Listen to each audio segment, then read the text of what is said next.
Hi, everyone. I'm Dale Melcher, and I'm on the Retired Members Committee, and it's my pleasure to introduce our speakers today. Before I do that, as Ina said, please put your questions in the chat the accessed at the bottom of your screen. I will be monitoring the chat, and if you have a question of clarification, I will do my best to interrupt a speaker and ask that they clarify. If it can be held until afterward, I will do that. And then once we're involved in the Q&A session, you can either put a question in the chat or you can use the raise hand function under the react thing at the bottom of your screen. So without further ado, I am delighted to once again welcome um, two wonderful speakers from Mass Retirees. Sean Duhamel, the CEO of Mass Retirees. He's previously the legislative director, now the CEO, and he has been there for about 31 years. And as he said to me, he has lived a great deal of this COLA. Our second speaker will be Frank Valeri, who is president of the Mass Retirees. Um, he has some 28 years of working up at the State House's Golden Dome, as he called it. As both a House and Senate staff member, he knows his way around Beacon Hill. Um, He's also a member of the Blue Cross Blue Shield Labor Advisory Board. And he too has been deeply involved, though he claims not as long as Sean, even though he is older. And finally, we'll finish up with Sean King, government relations specialist with the MTA, a former member of the retirement board. And he has been working for 30 years on state retirement issues. So we have a great deal of a wealth of information on this. We're going to begin with Sean Duhamel, who's going to give us some background, and then Sean, I'll ask you to pass the baton on to Frank, and Frank, you'll ask Sean King, and so it will go. Thank you. Well, thank you, Dale, and thank you for the opportunity to be here today and to present some information on this really important topic. Again, I'm Sean Duhamel. This is my 31st year with Mass Retirees. I started out as legislative liaison back in 1994. And throughout this entire 31-year journey, the COLA has been a major focus of my work, but more importantly, the work of our association. And our dedication to this particular issue dates all the way back to our founding in 1968, which was around the same time that the original COLA law for our public pension systems here in Massachusetts was created. One of the things that it's important to point out and for all of us to remember, when we talk about the COLA base, it is the COLA base affects both retired teachers under the Mass Teachers Retirement System, as well as state retirees. And we often talk about them as state and teacher retirees together because it's the exact same COLA benefit, same COLA law. The reason for that is the Commonwealth is funding the pension systems for both the teachers as well as the state employees. Local school districts, cities and towns do not pay 1 red cent into the teachers' retirement system. They never have. This has been the way our system has worked for over a century now. So a lot of this is nothing new.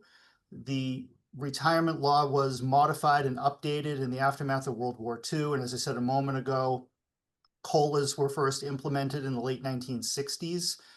It appears that before that time, there were no COLAs paid whatsoever. So when you retired, you got what you got, and that was it. But back then, people didn't live quite as long as they do now. So it was just a different situation. But the original COLA law that was created only paid a COLA benefit for retirees with a pension of less than $6,000. So if you received a pension greater than that amount, you got no COLA whatsoever.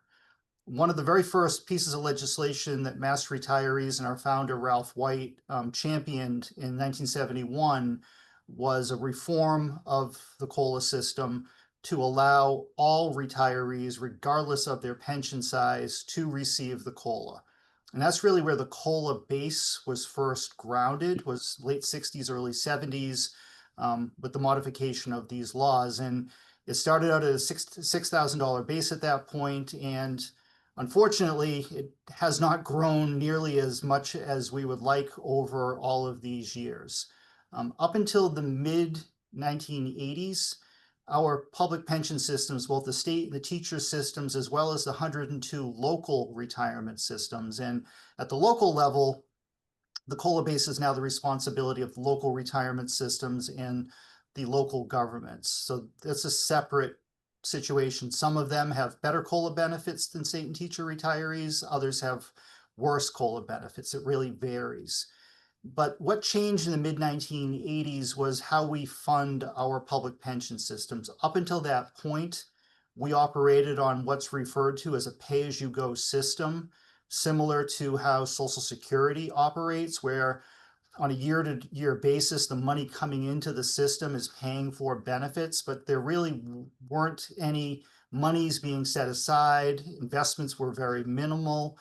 We had a multi-billion-dollar unfunded liability. And as a matter of fact, Massachusetts was second only to Mississippi in terms of the underfunded status of our public pension systems. So we were well behind most of the country, with the exception of Mississippi, at that period of time. So while getting us on a funded path in creating the modern pension funding schedules, was a fantastic idea, a necessary idea. With that came new financial responsibilities that made it much more difficult to increase any kind of pension benefits, but in particular, COLA benefits. Every COLA benefit that is granted has to be paid for and funded through the retirement system, not just for today or today's retirees, but for future retirees as well. Built into our pension funding schedule methodology is the assumption that every single retiree, state and teacher retiree in this case, will receive a 3% COLA on a $13,000 base. So the money that the Commonwealth appropriates every fiscal year, and for the current fiscal year, it's $5.9 billion, so pretty considerable sum. Part of that funding assumes that the COLA will be paid. So the expense is built into the appropriation. But when we're proposing to increase the COLA base, and as Frank is going to talk about, create a new benefit, the enhanced COLA, as we call it, these are new costs that were not anticipated. So these new costs come with a price, and the price tends to be very, very high because it has to be funded. And under current law, it has to be funded within the parameters of the existing pension funding schedule. So for the state and teacher systems, the funding deadline when the systems will be fully funded is now 2036. So just a decade from now. And we're getting, at the end of this year, if the markets continue to be performing well, we'll be one step closer to that. But it gives us a very short time frame to fund these benefits. And the best analogy I can leave you with is it's very similar to when you're going to take out a loan or a mortgage on your house. A 15-year mortgage, your monthly payments are going to be larger than a 30-year mortgage because of the condensed amount of time. Now, you're going to save money on interest and so forth by paying it off quicker. But in terms of cash flow, you're going to pay more on a monthly basis because you have a shorter term. That same philosophy applies to our public pension systems. It's really paying off that debt over some period of time. And as Frank will point out, one of the things being kicked around is, in the future, do we have a parallel funding schedule? There's a lot of different ideas, but they have to be, considered to be sound actuarial practices, whether it's a state actuary or the, bond rating agencies. If we come up with some wild and crazy idea that's not looked as being fiscally responsible, that would create other problems down the road as well. So it's a very delicate balance between trying to increase these benefits on a periodic basis versus being able to financially afford to pay the benefits within the confines of the retirement system. Now, one question we frequently get, particularly from new retirees, is why isn't the COLA based on the full pension? And the simplest answer to that is that that just was not the way our system was designed or intended to operate. Again, going back to late 1960s, early 70s, when these laws were created, they had no intention of paying a COLA on the full pension. So the funding structure that was again established in the 1980s was based on having a COLA base and having a limited COLA benefit that would operate going forward. So to suddenly change that today, as much as we would love to see that happen, just financially, it's just not attainable right now. Perhaps that's something down the road as the system becomes fully funded. Our hope is that we can divert a large portion of the current appropriation over to pay for better COLA benefits, but we're not quite there yet. I will say the one significant benefit that we have here in Massachusetts that again dates back to the late 60s is the fact that every COLA that's paid in Massachusetts becomes a permanent part of the retiree's base pension. Across most of the country, COLAs are considered to be bonus payments. So you might receive a $500 check or even a $1,000 check in any given year. It's simply a bonus. It does not become part of the retiree's base pension. So over time, it really leaves that retiree at a disadvantage. And these days, many of the states have eliminated paying COLAs altogether, or at best do it every 5 to 10 years. The Texas retired teachers just 2 years ago received their first COLA benefit in 25 years. So they went 25 years with not a single COLA being paid. So it just kind of shows the divergence around the country of meeting the obligation to retirees. But a large part of what we're faced with today and what the COLA Commission is faced with today is working within the confines of the retirement law, the funding requirements under the retirement law, and now nearly 5 decades or going on 6 decades of policy that just simply can't be changed overnight. But let me shift it over to Frank to talk about what's happening now and where we hope, over the next 10 months to take this. Frank? Thanks, Sean. I'd like to begin with just saying while Sean has been here longer than me and has the experience and the history of the COLA, which is our cornerstone issue for the association. I spent many years in the legislature, working with Sean and Sean King. And several years I worked in the Committee on Public Service and dealt with a lot of these issues. So I was more familiar with the COLA base increase and other pension issues from the outside, looking from the outside. And I was on the other side of the table, so to speak, because I worked for the Committee on Public Service and had to understand these issues and provide analysis and detail to the members to help make decisions. So I wasn't totally unfamiliar with the issues that the public retirees faced. I retired after 38 years, so I understand the whole situation of retirement and the value of it and the system that we actually retire from.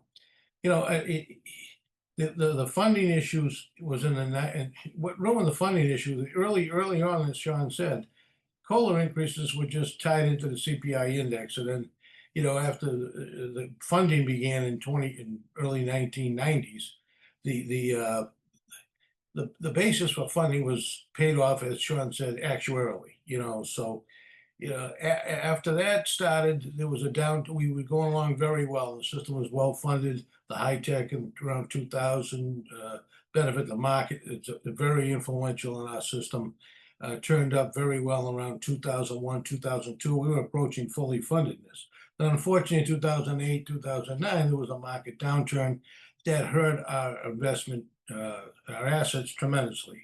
It's a 30% drop in assets. And I mention this because 30% drop in assets, the biggest drop in the stock market since close to the Great Depression, close to being 40 years ago, 60 years ago. And the assets are so important to our funding our system. Now, there's NASRA did a report, which is the National Association of National Administrative State Retirement Systems, did a report showing that, 61% of our system is being funded by investment earnings. The employer contributes around 28%. Our contributions represent about 11% of total costs. So we rely wholly on, very significantly on the investment gains of the system. So after the downturn, we did very well. We bounced back, but in beginning in 2013, I think this is what really has made it difficult for our association to address the COLA base issue. In 2013, we were able to get a first COLA base increase. It happened to be my first year. I was elected to this position. I took over from my predecessor, Ralph White, who made this issue a cornerstone for 45 years as president of the association. So when I took over in 2013, we had just received, because of the bounce back after the losses, we did very well. However, there was a push by the National Treasury Association, pension watchdog agencies, different government associations, various state executive offices and legislators agreed to get into more conservative actuarial assumptions. Now, it's a very dry and boring subject, but it's so influential. There was a move starting in 2013 that drove our assumed rate of return down from 8.25% to 7%, what it is today. At the time, we agreed that 8.25% was too high, and our priority was to make sure that our system was secure. So dropping it a little bit from the 8.25%, which we had been at for almost 20 years, was going in the right direction. And it would assure that, the sustainability of the system would be there. So given the downturn, the 30% drop, the risk that was involved, it began to go lower. Unfortunately, it would drop 7 times over the next 9 years. In 2021, it dropped from 7.25% to 7%, which doesn't sound like much, isn't much. You're assuming you're going to make 0.25% less, but when you have the assets you're investing, it's a lot of money, and it affects the system tremendously. NASRA, the same group, did another study I was looking at recently. It indicated that a 0.25% drop in actual valuation costs about 3% of payroll, while the Commonwealth's pension liability is based on the state payroll and the teachers' payroll. That's $17 billion in salaries and compensation that our two systems account for. So 3% of $17 billion is $500 million. That's the cost increase for that 1.25%. At that time, myself and Sean went over to PERAC. They were presenting the actual evaluation and the new funding schedule. We appeared before PERAC. I testified and asked them, please, to put the brakes on reducing the actuarial assumption. We have other priorities, such as the COLA base, which I reminded them hadn't been increased in 10 years. And it was time to put the brakes on, being conservative and enhancing the credibility of the Commonwealth instead of thinking more about the sustainability of the retirees of Massachusetts. So that was successful. The actual evaluation actually did show that 0.25% reduction increased the unfunded liabilities by $2.8 billion. And since that time, we've been paying for it. Our appropriation now is over $4 billion, almost $4.5 billion, and it's increasing 8% a year. And with that kind of pressure, it's very difficult to convince any administration to increase the cost of living benefit. As Sean said, our two systems, represent 61% of all public retirees in Massachusetts. And to pay for this little $2,000 COLA base or $3,000 COLA base and enhance and change, make this plan benefit change for 143,000 retirees and 190,000 actives, when you're actuarially determining not only the money that you're getting to pay the retirees, but the future cost of all the 190,000 active members, the actuarial numbers scare all the decision makers off.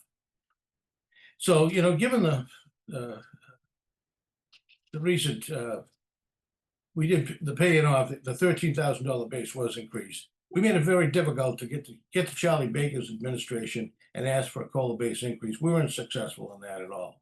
But he did adhere and did fully appropriate money required to pay the increases of all the benefits, including the 3% on 13,000. Now, I know in most cases right now, the COLA commission was a number that came out, 98% of retirees are over 13,000 for both systems. So I know the $13,000 base is significantly less than for members who are receiving a pension above the average benefit. But, you know, the fact of the matter is, we've experienced some high inflationary periods over the last 5 years. It's made it significantly worse. My first 5 years, from 2013 to 2015, believe it or not, the 3% on 13,000 was a better increase on the average benefit for state and teachers for those 5 years, because the CPI index wasn't over 1.5%. It wasn't until 2019, 2020 when it hit, and we had the highest inflationary period in 40 years. And, you know, inflation has gone up 40% since the last COLA base increase, but it was over 25% in the last 5 years. And that has put a tremendous amount of pressure on us to go and get the legislature to do something about raising the COLA base, despite the costs involved. So Governor Haley did understand that it's long overdue, and she was hearing about the inflationary crisis that everybody in the Commonwealth is facing, and we were on that list. So she did insert in her budget 2 years ago, last year, 2025, the FY25 budget, language that would create a special commission to look at the state and teacher COLA. Fortunately, our other local systems have the flexibility and have been able to raise their base. We have the small town of Montague at $30,000, and we have certain county offices around 20,000. So locals aren't experience the same problem the state is, but unfortunately, it's a lot of money. Anyway, during the FY budget deliberations, the special commission was created, and excuse me, and it was passed by the House and the Senate. Commission was made up of myself, Mass Retirees, Secretary of A&F, Emilio Marco was the Secretary's designee on that, the Executive Directors of the State Retirement Board and the Teachers Retirement Board, Kathy Kugis from the State Board, and Erica Glasgow, who actually just retired from the Teachers Retirement Board after 30-some years, also serves as the Teachers Retirement Board representative on the council. Bill Keefe, the chairman of the executive director of PERAC, acting as the chairman of the commission, has been exceptional on the commission. Mike Trotsky, while he's not involved in any benefit decisions, he is the one who holds all our assets and does all the investment for the state and teachers. Excuse me. He's been very helpful financially on investment issues that we have had on the commission. Doug Howgate is as the executive director of Mass Taxpayers. So the taxpayers have a representative on the special commission, as well as the two public service chairs, Dan Ryan from Charlestown and Mike Brady from the Senate chair, Mike Brady from Brockton, and they've been very helpful. The commission's been meeting monthly. The attendance has been wonderful. We've been able to kick things around. You know, the problem we have, as I said before, with 143,000 retirees and 190,000 active, it's not cheap to provide this enhancement. But the state actuary in all the meetings have been able to, first of all, they gave a briefing on why we're here and what the reason for the special commission.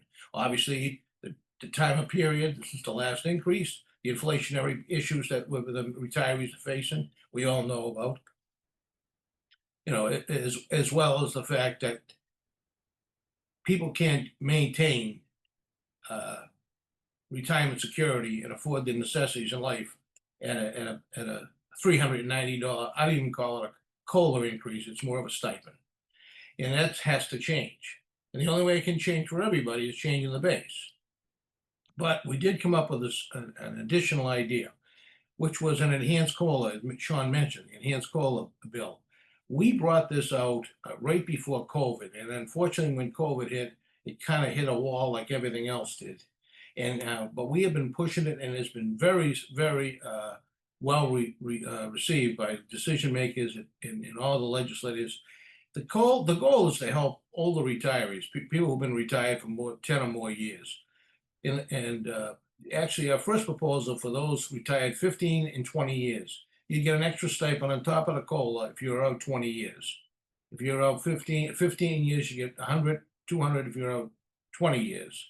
Now, the COLA Commission, believe it or not, has been very receptive to that because the cost is somewhat less expensive than the COLA base. You know, the COLA base increase, when we had an analysis done, we asked for $16,000 COLA base, $3,000 increase. It was $1.6 billion, $660 million a year increase. So, you know, these numbers scare people off, scare all decision makers off. But the enhanced COLA was significantly less. You know, the enhanced COLA, I think the actuary had costed out for the commission members using the 15 and 20 year eligibility standard of about 375 million of unfunded liability, which compared to 1.6 billion was significantly less and much more received by the commission members and by the administration and the legislature. So that's something we've been working on and kicking around. But the commission has seemed to driven its conversation and its discussion on the two concepts of the COLA base increase, maybe looking at a $15,000 or $2,000 base, using excess earnings, investment earnings, to be set aside to pay for the increase as it's accrued. So our proposal will set aside money until it gets to a certain point level where it can fully fund in advance the total unfunded liability that would be incurred if the COLA base went up 1,000 or it went up 2,000. That money would be then incorporated and it would be paid off in full up front. The enhanced COLA, we were trying to work as part of obviously the funding schedule to be placed into the funding schedule. We haven't had a decision on where we want to go with the eligibility standards as well as who's eligible for it. We've now expanded it to people who've been retired for 10 years or more, and maybe 100 after 10, 200 after 15, 300 after 20. So that would be an additional benefit on top of the COLA benefit. And that actually can be incorporated, and the cost of that would be significantly lower than raising the base. And to tell you the truth, a COLA base represents, you know, it's really for each COLA, $1,000 increase in the COLA base, you're only talking $32 a year increase. So it's $5 a month. You know, it's very small. Whereas the enhanced COLA, if it's $100, it's like a $3,000 COLA base increase. And if it's 15 years and it's 200, it's significantly higher. It's like a $6,000 COLA base increase. So while it's less expensive, it's more beneficial for the retirees. And I think the point of the enhanced COLA is, and why it's caught on, it's directed at people who need it the most.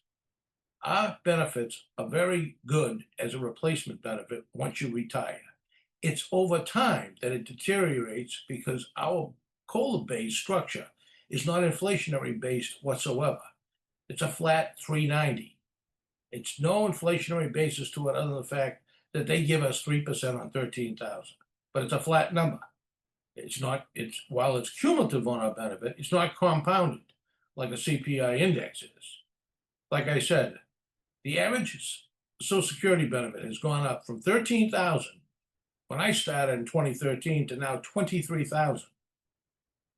It's significantly higher of an increase than if you took the 390 and added it to the average benefit from 2013 and put it onto your average benefit through 2025. It wouldn't be 40% increase. It's probably about 11 or 12% increase.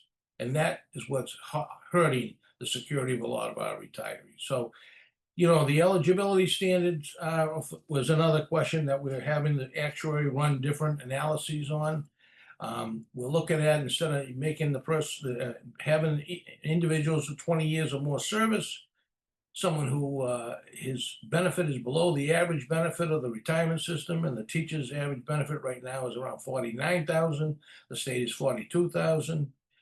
But that didn't seem to catch enough retirees. We've been pushing, the association been pushing to expand that. Not only are we giving it to people with 10 versus 15 years out, but also we're bringing the eligibility standard up to, there was discussion of bringing it up to 1.5%, which be about 72,000 for the teachers and about 65,000 for the state.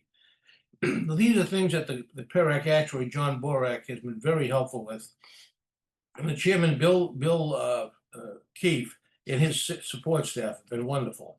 But the state actuary has been running a number of analyses up through the whole commission, every meeting. We've met once a month for the last 12 months, and we've had some great discussions, and we're kicking around different proposals.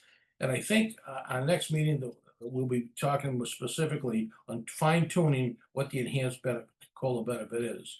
By the way, we do have an analysis out there. We've asked the actuary to run an analysis to find out what the total cost would be to have no compensation limit, so that anybody retired would be eligible for the enhanced COLA benefit once they're retired 10, 15, or 20 years. So, you know, that seems to be where the direction the commission has gone in the discussion, and I think we're close to coming up with finding a sweet spot on the enhanced COLA proposal, as well as trying to finance COLA-based increases. It has been a very difficult chore. What makes it more difficult, as we all know, is the uncertainty about it's always something with the COLA benefit and the cost of the COLA benefit, always something that comes up.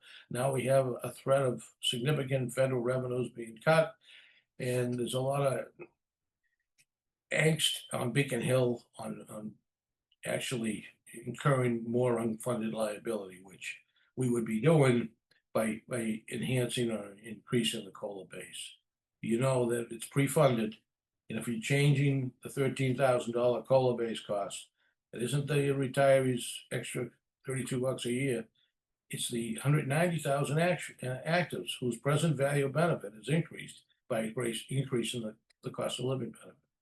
So funding schedules are wonderful. They're very fiscally responsible, but it's made it very difficult for this association to get cost of living increases that were equal to they were in the 70s and the 80s. That's for sure.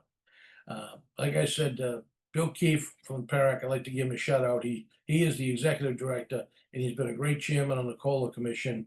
And John Borak has been wonderful. He's maintaining his job and doing the actuarial work for the Commonwealth alongside of the commission work. And Billy's staff helping us, just support staff, organizing and providing information and keeping the commission on track has done a great job. And I want to thank Bill Keefe and PERAC for all the time and effort they've put in and the progress that the commission has made. So we're hopeful. We're meeting in a couple of weeks. We have a deadline of the middle of this month, which are already, matter of fact, we talked to Chairman Ryan today in the House to have it extended, see if we can put it in a supplemental budget. They have the reporting deadline extended to the end of this year, and hopefully we'll have some kind of recommendation and some idea what the recommendations will be that we send to the legislature, and hopefully the legislature and the governor see fit to make some improvements that's long overdue and certainly needed by our retirees. But I'll be glad to answer any questions. Thank you.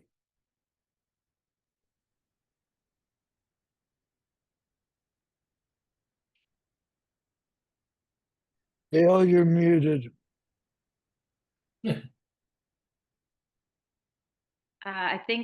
Thank you very much, Frank. And I think we will turn it over now to Sean King from the MTA. And Sean, we've had a request that you clarify what the legislative process would be to make any of these things happen. Sure. Well, let me do my thing and then I can talk about that. So first I wanted to thank Sean and Frank, who the MTA works closely with on these and many other retiree issues. And they also sit at the table of the AFL-CIO's Public Sector Task Force. We deal with health insurance issues and on down the road. So great partnership. Our bill has three segments. Obviously, this is focused on the COLA and trying to increase that COLA. And as Frank mentioned, there's many challenges to that.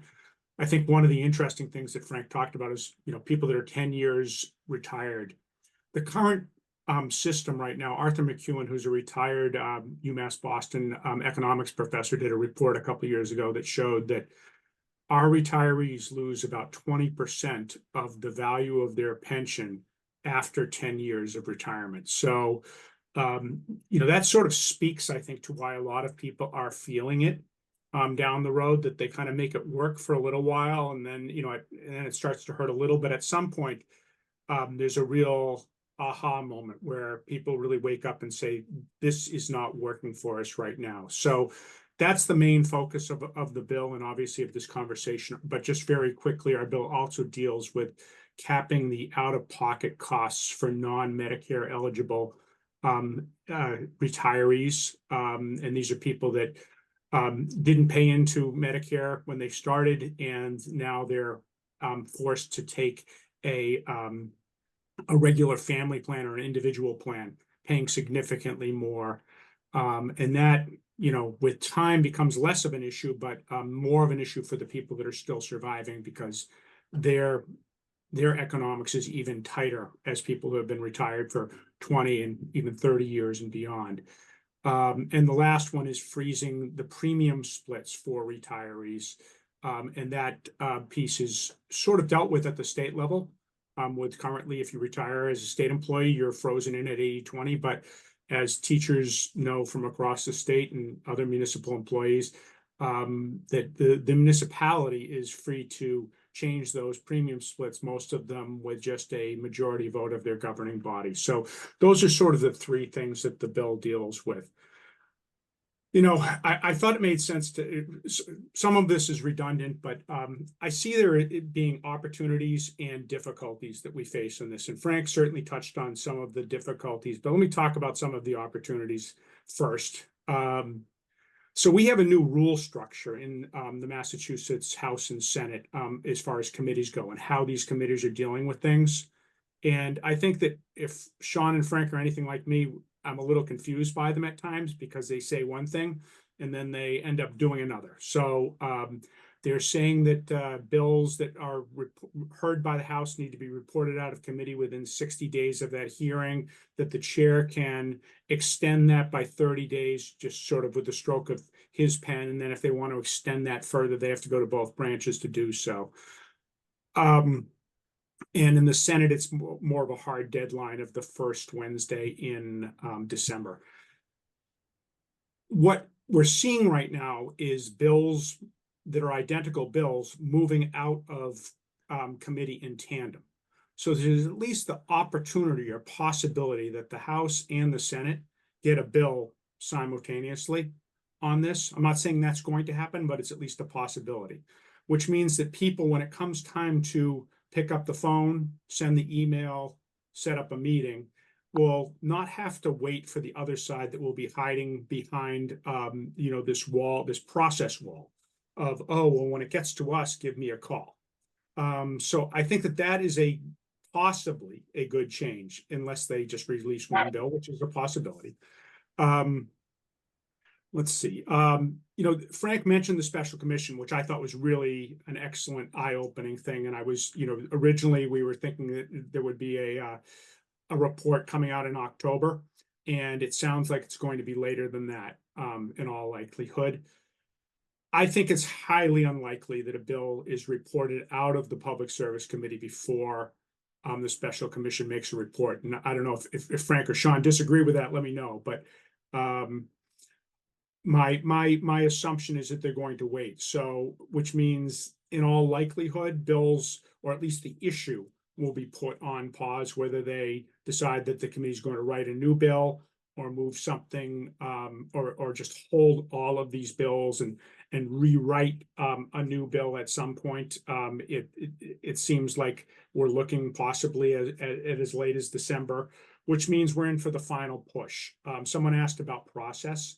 So I kind of laid out the new rule process, but one of the things that I love to, not love, unfortunately, the truth of the rules of the Massachusetts legislature is they make them and they can break them as easy as they make them, or actually sometimes easier. They suspend a rule all the time. And they take it up. So while the committee is required in theory to move bills by a certain date, there are ways for them to hold on to a bill longer than that. And it appears that this is likely to be the next step. One of the other good things that Frank talked about is the returns from our pensions have been really strong.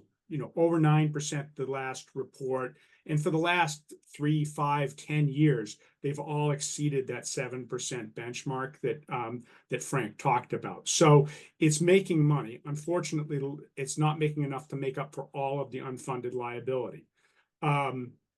Getting closer to the 2036 point at which the schedule has been paid off is both a good thing and a bad thing. As Frank mentioned, it's sort of like the back end of trying to pay for a house. But everyone looks forward to that day when that mortgage is paid off and what can be done with that money. So we're getting close enough where I think that there could be a real systemic change with the commitment that's been built into the state's financing on trying to deal with this issue. So that's going to be, I think, a huge thing. Is right now they're paying a lot of money annually and the schedule continues to escalate. But at some point that escalation is going to go level out and even go down slightly. And to me, that's a ideal plan for maybe even a full-fledged COLA as opposed to the one that Frank was talking about that's more of a time sensitive one. So, who knows how those discussions are going to go. On the downside, Frank mentioned them. The federal cuts are a big concern for not just this issue, but for all issues, for all long-term commitments of the Commonwealth, whether it's health insurance, pensions, you name it, it's out there. General education spending, and the unfunded liability. Again, it's a tool that most people don't understand at all. I mean, legislators are thoroughly confused by it. And as Frank mentioned, you change one assumption, you change those numbers. You move one number one way, you move the unfunded liability one way or the other. Is it a made-up number? Not really, but is it as important as people make it out to be? I would argue not. That it's a good barometer, but it's not the ultimate be-all and end-all. So, where does that leave us? It leaves us with a fight, and I think timing is really important on this as far as when we start to have people advocate. I personally would rather have a flood of interest and focus around something, and Frank's timing is new information for me, so we're going to have to think about this. I was hopeful that we would be able to kind of press the accelerator in a big way coming up soon, and I think we still can. Our general thing is to have members set up, have email system that people can send their legislators a message on, follow up with phone calls, and have our Senate district coordinators include COLA in their regional and district meetings, which are all ongoing. And again, I don't have an answer as far as the exact timing of that, but those are the types of things that I would expect and hope that would be, coming soon. And I think that the cycle of the legislative system is that generally speaking, they leave the Wednesday before, or the 2 Wednesdays before Thanksgiving, which I have is November 19th. And so they would be in session on the 19th, and then they would be gone for the rest of the year. They come back sometime in January, and they stay until the end of July. And that's when full formal sessions end. In theory, something like this could happen in an informal, but I would want to see something on the governor's desk by the end of July. And the problem with waiting that long too is that it turns into a huge trying to get a lot of water down a small funnel.